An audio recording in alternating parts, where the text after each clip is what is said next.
নমস্কার। আপনারা সকলে নির্বাচন কমিশনার ভ্যানিস বাবুকে চেনেন তো? সরি, ওনার নাম জ্ঞানেশ। তো ওনার কাজকর্মের উপর ভিত্তি করে আমি একজন সাধারণ নাগরিক হিসেবে ভ্যানিস দিয়ে দিলাম, কারণ ওনাকে যখন জনগণ প্রশ্ন করছে তখন উনি ভ্যানিসের মতো হাওয়া হয়ে যাচ্ছে।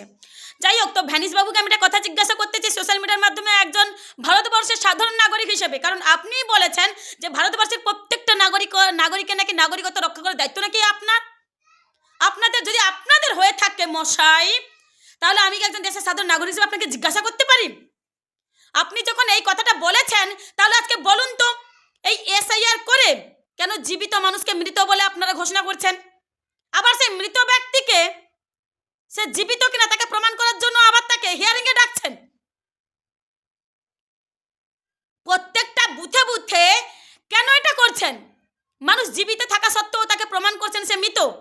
আবার যখন এটা জানাজানি হচ্ছে যে সে জীবিত, তখন তাকে সে জীবিত কিনা সেটা প্রমাণ করার জন্য আপনারা আবার হিয়ারিং এ ডাকছেন। আচ্ছা মশাই, আপনাকে একটা কথা বলি। আচ্ছা, উত্তর পূর্ব সীমান্তবর্তী যে বিজেপি শাসিত রাজ্যগুলো রয়েছে, কারণ আপনি বলেছেন আপনি নাকি ভারতবর্ষের নাগরিকদের নাগরিকত্ব রক্ষা করার দায়িত্ব আপনাদের, তাহলে উত্তর পূর্ব বিজেপি শাসিত রাজ্যগুলিতে কেন বলুন তো ওগুলোতে এসআইআর হলো না? কেন বেছে বেছে পশ্চিমবাংলায় করা হলো? আপনাদের উদ্দেশ্য যদি এসআইআর এর উদ্দেশ্য যদি এটা হয় যে অনুপ্রবেশকারীদের শনাক্তকরণ করা, তাহলে কেন বিজেপি শাসিত রাজ্যগুলোকে বাদ দিলেন, পশ্চিমবঙ্গকে টার্গেট করলেন? এটাই কি তাহলে আপনার ভারতের নাগরিকদের নাগরিকত্ব রক্ষা করার দায়িত্ব আপনাদের?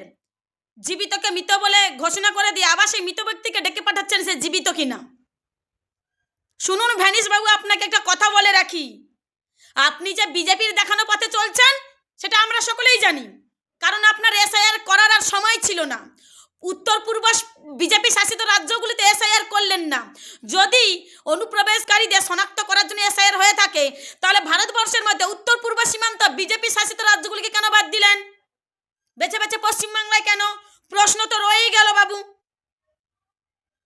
এর জবাব কিন্তু নাগরিক দেবে। নাগরিক যেমন সরকার তৈরি করতে পারে, আগামী 2029 সালে জনগণ ফেলে দেবে বিজেপি সরকারকে।